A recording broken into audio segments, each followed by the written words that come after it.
What's going on? Welcome, everyone. Welcome to day 4 of Playhouse. This is our usually our weekly recap, but because of E3, we're just going to give you recaps every single day.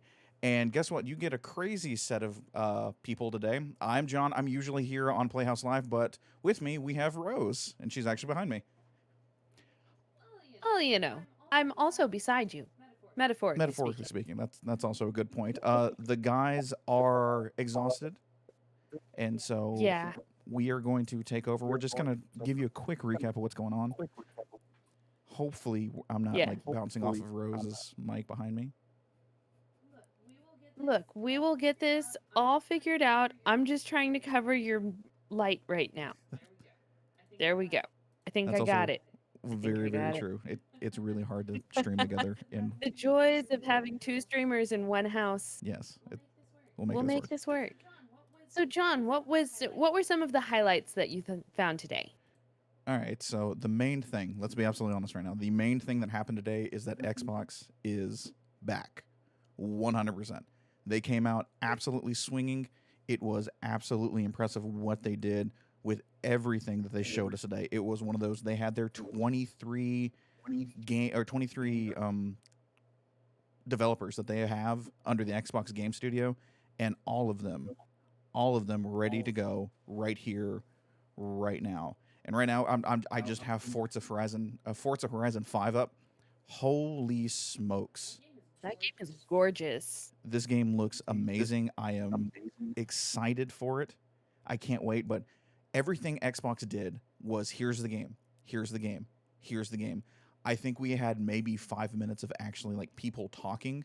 Everything else was just showing you the game, showing you the games that we have ready to go. And this isn't everything they had. So I am 100% impressed about what they did, how they pulled this off, and it was one of the best shows I have seen in a long freaking time, and a long time from Xbox itself, but just in general, one of the best shows I have ever seen.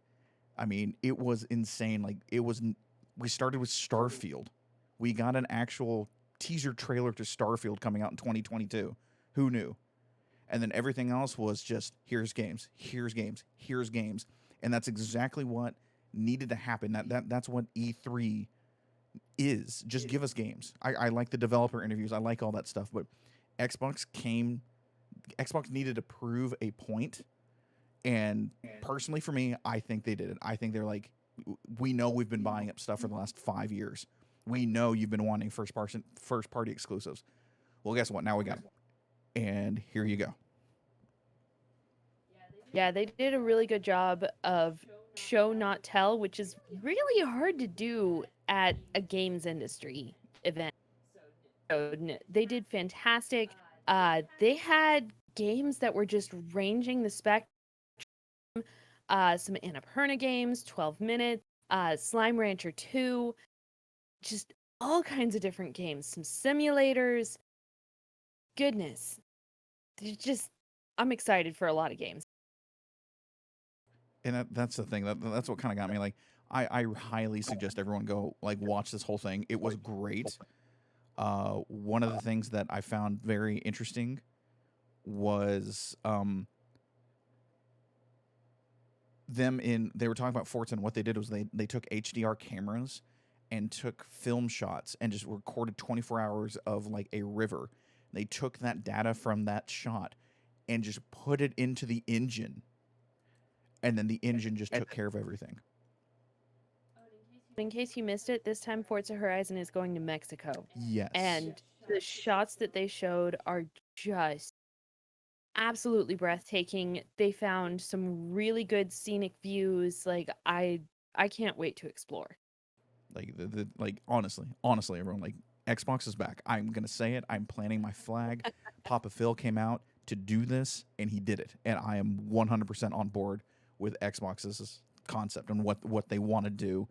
Thank you so much. Like, I have been just waiting for this. This E3 is what I've been waiting for 5 years. Of here you go. Here's the games. Go nuts with them. I mean, so, but unfortunately, let's shift gears real fast. We'll stay on something good. We Xbox was great. Xbox, Nintendo, you have a bar that you have to go over now. Past that, let's stay. We had Square Enix, okay. All right, and Square Enix wasn't too bad. Phoenix was definitely not the worst. No. Pretty sure we've already seen the worst.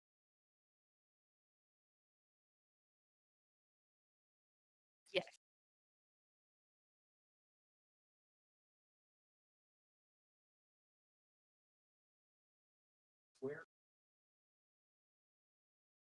Square Enix, sorry, I had that muted real fast. I'm trying to balance our mics. Square Enix was one of the weirder ones, in my opinion. Thank you, Keith, for telling me. There's like I was saying, there's a bar that you had to get above when it comes to Gearbox, and so that's the issue. That was one of the issues yesterday with Gearbox. This one was so much better in the sense of like what Square Enix brought. At least they showed us games. Unfortunately, unfortunately, they showed us one good game and one kind of meh game. Yeah. Yeah, there were some questionable choices here. But they started off strong. Yes, they did, and with what they started off strong with was Guardians of the Galaxy by Eidos. I think we're gonna go with Eidos. Eidos. Montreal. Okay. PC Gamer did not like the Final Fantasy trailer. I don't think anyone did. But yeah, we will get to that one too. Look, this literally looks like almost like a Telltale, but better. And we've played multiple Telltale games. This one looks better than Telltale. And it just blows my mind how well and Finn said it right, like in our notes. Adventures is going to die for this game to live, and it is really well done. Like they turned hard into the 80s nostalgia. And that's what's nice about it. Like it's 80s, it's 80s. It's sort of like it has that tint of the MCU, but it's not, and so you can swallow that pill a lot easier. In my opinion, I can. And like just how much more fun this game looks, is, and feels when comparing to Avengers. I think Rose died. You good? Yeah, I'm good. Okay. I just realized we're good. Keep going. Cool. But yeah, I this one they showed a good chunk of this game too. Yeah, and you're right, Cal on chat. Yes, they did do a Telltale game, or Telltale did a Guardians game. This one just Guardians meets Mass Effect. Let's go that way. Let's do that one. That might be an easier one to follow. But yes, I am all on board with this game. I think it's amazing. I love what they did with it. I like the character design of all of it, and I just want to experience this game now. Like I don't need to know more. It's a short release date, which is very good. This is the big thing that's been happening on E3. Short release dates. Like we've got some 2022 stuff, but most of it is in the last 6 months of 2021, and I am excited for Guardians. Yeah. What do you think, Rose? I thought that this game looks really, really cool. I love that with the Telltale game, I saw a lot of comments about how Telltale is really just like you kind of walk a little bit and then you have all these cutscenes, like it's kind of worse than a Kingdom Hearts game. This is a real thing. You can hate me all you want. But I feel like this game is going to have a lot of dialogue choices that try to influence the story. You're going to have, oh, so and so remembered this, or so and so is mad at you. So you do need to try and keep track of your relationships with others, which I think is really cool. But then there's also enough of movement and controlling the character that I think that there will be fewer people saying, is this even a game? No, I agree. I do like you can see in one of the shots that Drax throws Rocket, and It's you are Quill, and so you actually control the team dynamic. And I like that, and you can see the pop up of, hey, Rocket's going to remember you allowed Drax to toss you, and that could have some sort of outcome with characters. Rocket is frustrated with you, which is that's great. I freaking love that. I forgot something, like how awesome Xbox was. I completely forgot that. Just to let everyone know, freaking Pirates of the Caribbean is in Sea of Thieves. Yeah. That's how awesome it was. I was very surprised at that. I was just like, wait, you have what now? Okay. Like it was one of those, like that was one of the points of, no, Xbox is here to play. Xbox is here to give you games, and it's going to be freaking awesome. And I can't wait. I'm going to jump back into Sea of Thieves just so I can, if I can sail the Black Pearl, I'll be very, very happy. Oh, that would be fun. Okay. All right. I hate to do this. I hate to do this to everyone. If you're listening to this on the podcast, if you're watching the VOD after this, or if you're watching this live, I hate to say what I'm about to say. We have to end on a sour note, though. We have to end on a sour note. Oh, sour note, but I won't be happy. Let's talk about Final Fantasy Origins, or more specifically, Stranger of Paradise. Final Fantasy Origins. So, this is Team Ninja's game in collaboration with Square Enix.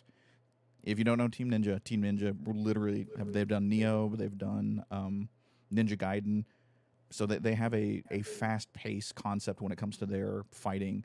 Nioh is very Soulsborne-esque with more speed.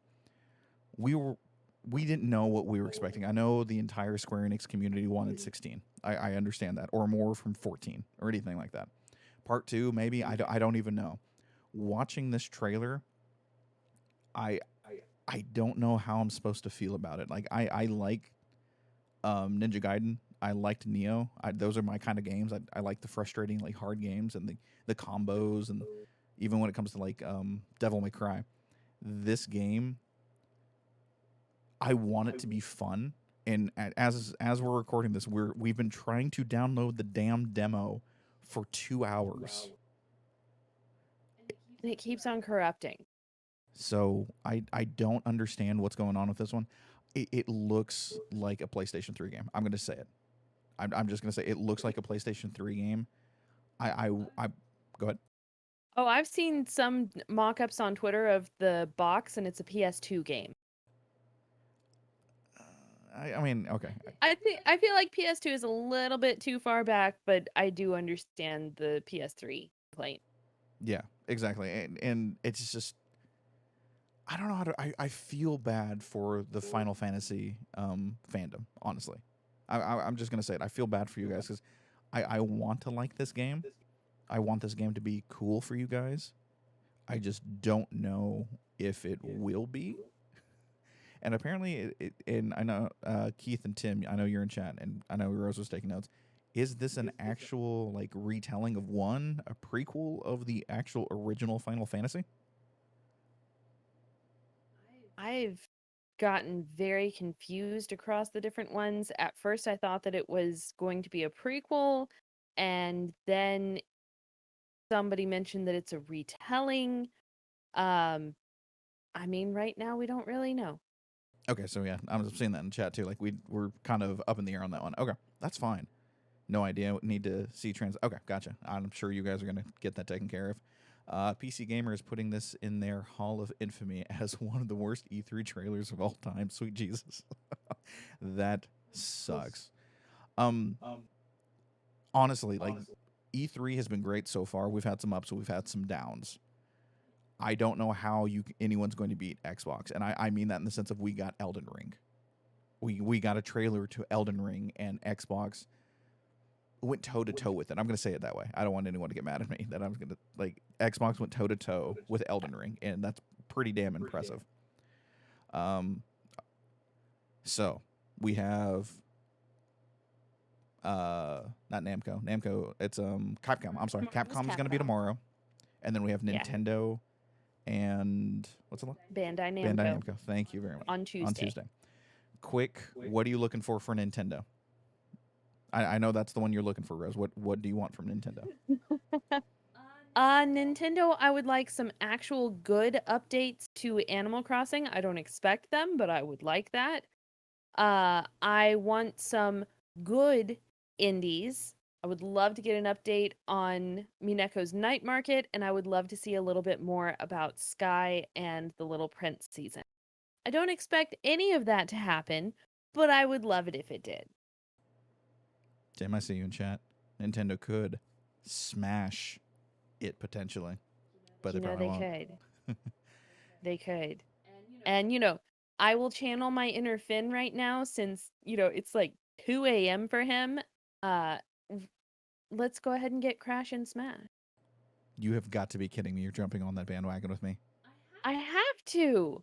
Finn is my friend. And I think I've insulted him too many times today. Finn is my friend. And that's right. We could get Silksong. This should be. Look, we got Elden Ring. We can get Silksong, right? I know. Team Cherry said they're not going to announce anything, but maybe, just maybe, we can get some Silksong in the Nintendo Direct. So, with that, we will be back tomorrow on Monday afternoon for Capcom. Monday afternoon. Yes. And then the Nintendo Direct and Bandai Namco on Tuesday. We're going to have Playhouse Lives for you after both of those. And then we're all going to go into hibernation for a week because this is a beating. A little bit. Keep an eye. Go ahead and subscribe here. If you're watching live, to twitch.tv/Playhouse Live. Follow our YouTube stuff. Follow all social media. We have playhouse.news. Enter the Playhouse on Twitter. Enter Playhouse on Twitter. Enter the Playhouse on Instagram. And we will keep you updated on everything we possibly can. Come hang out with us when we do reactions. We have a fun time. We goof around with it, and we get to talk to you guys, and it's fantastic. But until tomorrow, keep on gaming, guys.